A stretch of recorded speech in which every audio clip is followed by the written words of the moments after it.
Hey guys, thanks for joining me on this episode of Date with Daniel. It's a special one. A little bit of a backstory. In 2011, I was writing for a magazine called Kismet. And this was just before I started my TV career, my media career. And that first interview I ever did was with a celebrity. Her name was Nindy Kaur. And she's here with me today. Yay! But just to, let's have a selfish moment here for me a little bit.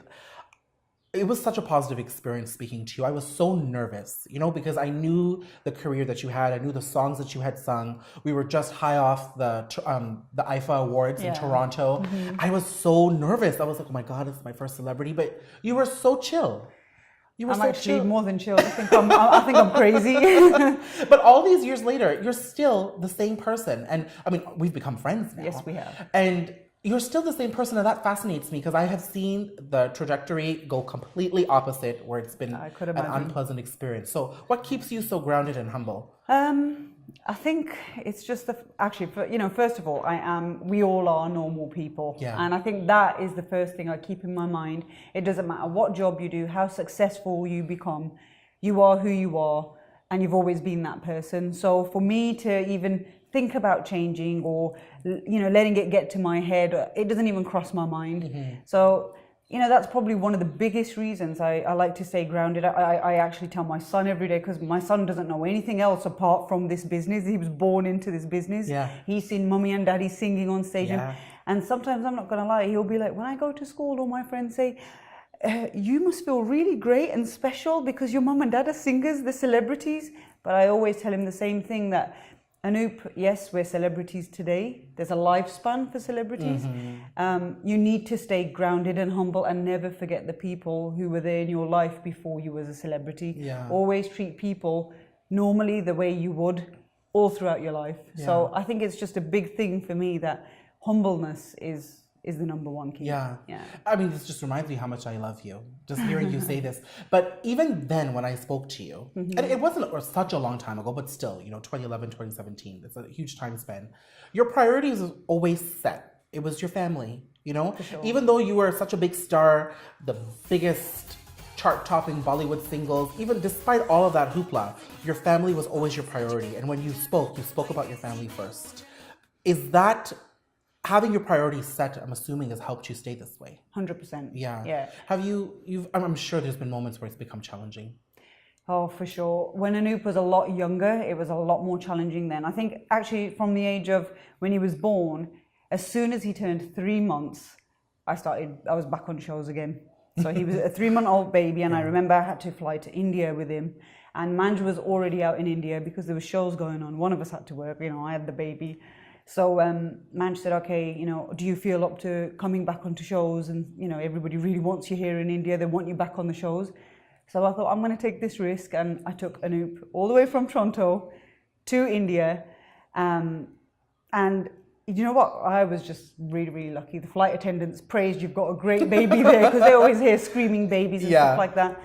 Then not only did I fly all the way there, I put a schedule together where I'm taking him to the shows with me, even though I've got a great team in India, and the boys really help me out a lot. We've got about 8-9 boys who, work in the whole team. And they were saying to me, they call me Bobby, and they're like, Bobby, we'll get you a nanny, and the nanny can come to the shows. Like, no.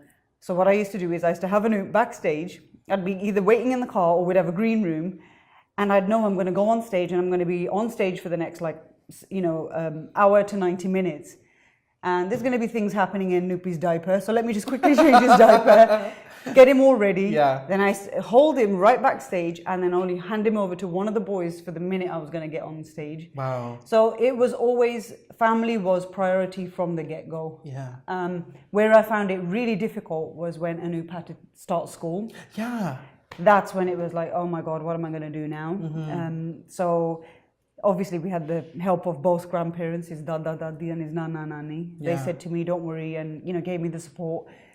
You do the shows, we're going to look after him. But that turned out not so great because I was flying back and forth to India for the last, let's say, from when he was 5 till 10. Back and forth every 6 to 9 months, every week to India. But those schooling changes too for Anoop, right? Well, he was going to school here in Toronto. so we were coming back and forth, and then you know what? It took a toll on my body. Yeah. You can't go to India every week, and I was on crazy time zones. Yeah. I didn't know whether I was sleeping or I was awake. So then now it's all changed. We've actually moved out to Mumbai. Yeah. We have our own place there. His school in Toronto, they're liaising with us, sending his work. He has a private tutor that comes home in Mumbai and teaches him daily, Monday to Friday. So he's got a proper school day, just without the friends and children, but he has a lot of friends in Mumbai in the building that play with him, and so he still has his childhood. Yeah, but it's quite the whirlwind life and career to bring a child into, you know? 100%. You're just talking about having him just behind stage for the minute you go on, you know, being homeschooled, not having the friends around. How are you instilling the values in him? Because one thing I've known about you and Manj is that you guys know where it's at. There's never any falsity around any sort of situation. You guys work hard, but you guys are sure to keep your priorities set. How do you guys make sure he does that? Because he's still at an impressionable age. He is actually, but I think what's really matured Anoop is the traveling. I think he's been around the whole world with us, and I never noticed until sometimes I call his friends over. We're back in Toronto. We'll get his friends to come over, and they have the mentality that they're supposed to have. I would say, you know, they are at that age. They're doing those things at that age that they're supposed to, at the age of 10. But then I see Anoop who knows a little bit more ahead of his age. And I've noticed before I used to nag him a lot, Noopy, you don't do this, Noopy, you don't do that. But I've noticed now that he's got into, and plus he has a lot of adults around him when we're out in India as well. He's picked up nothing but good habits. And the one thing I do sit with him, and Manj thinks I'm quite like crazy, is this is wrong, this is right, this is wrong, this is right. But that's what moms do. Yeah. My mom does that to me every day. I'm 32 years old. And she's in Jamaica right now. She's still calling me. Yeah, she's doing it too. What are you up to? Yeah, exactly. But I've seen with him, you know, knock on wood, I'm not having any issues. I hope to God he stays that way. Listen, I interviewed him on the red carpet too. Oh, yeah. And he took over? He took over the interview. And then I tested him. I will say I tested him. I said, let me throw some questions at him. He knew exactly how to answer. He knew exactly what to say. So he's learning how to be a part of the biz. Daniel, that's the first time I'd seen him on a red carpet. Even me and Manj were like... I was floored. And he's so eloquent, so articulate. He knew exactly what to say. So he's picking up. Yeah, he's picking up. And you guys, I'm sure that you and Manj hope that he has a successful career in this industry. He's got a music video coming very soon. Yeah? On his birthday, July the 10th. He's got a music video which is featuring Raftar and Humble the Poet. Yeah. And they've shot a video. The video has been shot in God knows how many countries. It was shot in south of France, in Mumbai, here in Toronto. I don't know where else, but I'm sure there was another country somewhere. Yeah, so he's that's coming soon. Yeah. So I mean, now that he's going to embark on his career now, what do you want him to take away from any of the hits or misses you and Manj have had, and not the songs, the hits or misses, like life experience. Life experiences. Yeah. Oh, the worst life experience I've had, and I've learned the hard way, where Manj used to say, "Nins, you need to stop doing that," is replying to haters. That's hard. Yeah, it is. It's hard. I've gotten used to it now. Yeah. Do you know what I do now? I just don't read the comments. Yeah. Sometimes I do, you know, once in a while, but now I've just learned to, you know what, you need to focus, you need to carry on working. You're going to see the positive fans at your shows. You know, that's where they're going to turn up. You know, there's a lot of keyboard warriors out there. So one thing I'm really instilling in him at this moment is, Anoop, there's going to be bad comments. There's going to be negative people that write negative stuff. Has to go off the top of your head. Yeah. Like mommy, you never reply to them. Yeah. Don't give them the time of day. You're giving them attention for no reason. Yeah. So that is one thing I would say. As for Manj, I don't know what he would tell him. I think you know what, to be honest, Manj is a perfectionist when it comes to his career. Yeah. I think he just knows exactly what he wants to do, and I think, does it. Yeah, he does it. And he does it. He does it. That's the thing. He's very driven. Yeah, and it's so good that you're teaching Anoop this, because he's growing up with this in this world of social media. Yeah. Like we didn't grow up with Instagram. We didn't. No, we didn't have Facebook. I think we had more simple Snapchat. Life. Yeah. I could still walk to school and walk back home without a problem. Exactly. You know, and if I was bullied at school, it was never an issue at home because I never came back. But it's good that you're teaching him that, because you guys are in the public eye all the time. Yeah. But you know, we've spoken about that side of your life, and now you're expanding into beauty newbie into the Yes, beauty I am. business and with Nindy Kaur Cosmetics. Yeah. Now, I really want to, I mean, the lip glosses, you're starting off with lip glosses, they are stunning. I wish I could wear them. And the whole sexy little lip pucker, Yeah. that's your brand. It's so relevant right now. It's so chic, it's so sexy. But your lip colors have been a very distinct part of who you are and your style. Yeah. No matter what you're wearing, there is a bold lip ready Yes, to go. it is. That's Yeah. true. And that's what kind of created the whole extension here for the beauty line. Yeah, the one thing I noticed, Daniel, is obviously with social media and all the pictures going up, every time I did a show, I've always been into very bold colors. I love bold colors. Even this is bold. Yeah, exactly. So I'd wear, at the time I was wearing Chanel, MAC, everything, but I would always pick out the nice, bright, bold colors. And I'd wear them at a show. After the show, the next morning when I'd wake up, my inboxes from Facebook to Instagram would be full of female fans asking me, Nins, your last night show, I saw the picture.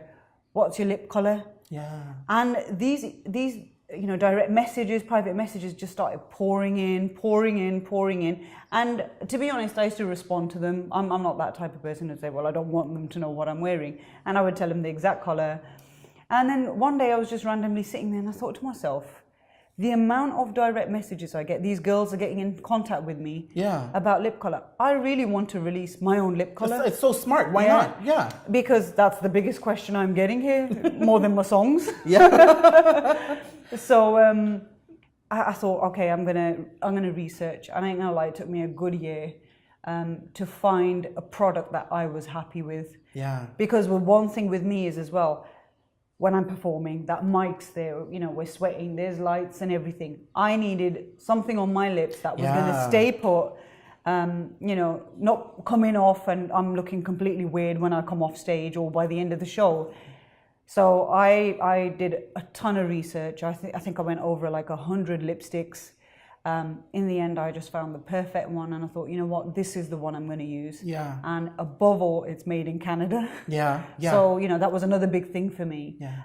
That listen, it's made where I live, where I am. It's excellent quality. Why not? The quality is good because I've had friends who are using it and they're telling me it glides on. It's like velvet. They call it liquid velvet. Yeah, liquid velvet. Yeah. Mm-hmm. Now I know that you're going to be releasing more colors. We started off with 4. There's more coming. Yeah. And you want to take it beyond just the lip glosses at this point. Yes, I do.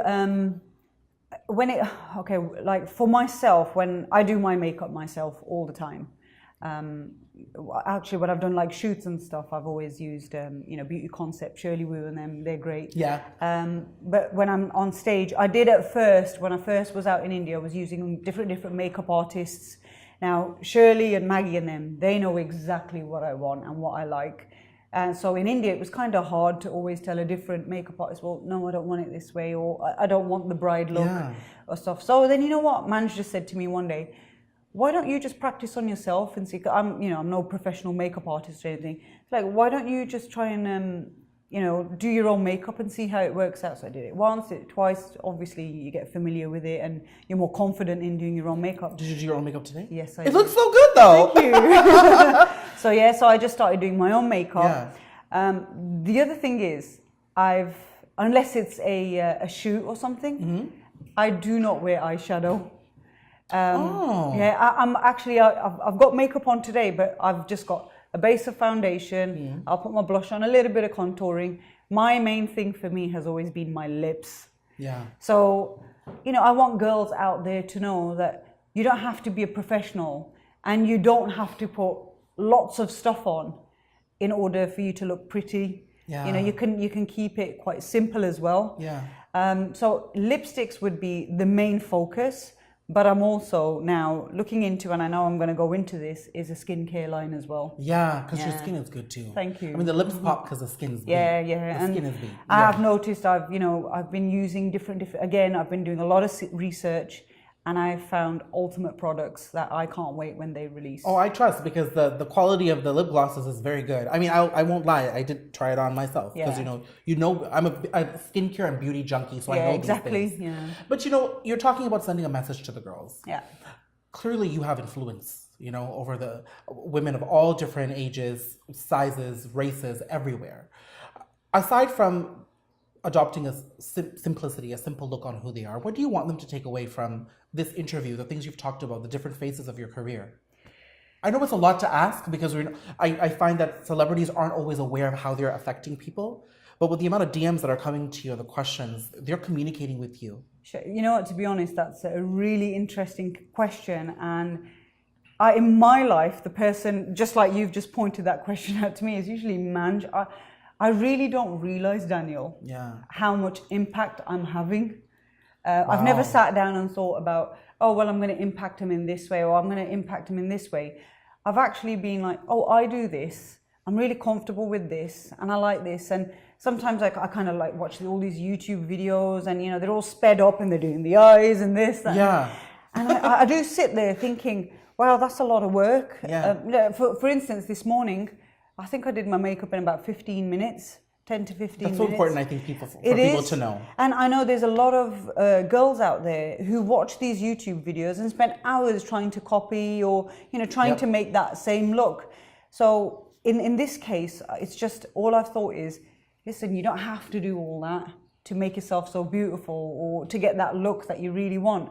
There are simple steps to do it, but I've never really sat there thinking, I want to influence or I want to send this message across. It's always like, you know, this is easy, and I'm sure there's loads of girls out there really struggling, and I'm just going to let them know.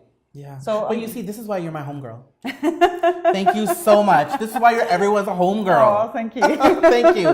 Thank you so much. You know, this has been a pleasure from, 2011 to 2017, and even a friendship in between. It's been such a pleasure, and I can't wait to see this beauty line expand. And I need to let you know that at that Kismet magazine, that was my very first cover shoot. And if it wasn't for you, I wouldn't have got through that because I was really nervous. I know, because I was trying to help you out. I was trying to get some things together. Even though I was just there to write, I had to be a part of it. Thank you. Thank you very much as well for being there. Thank you.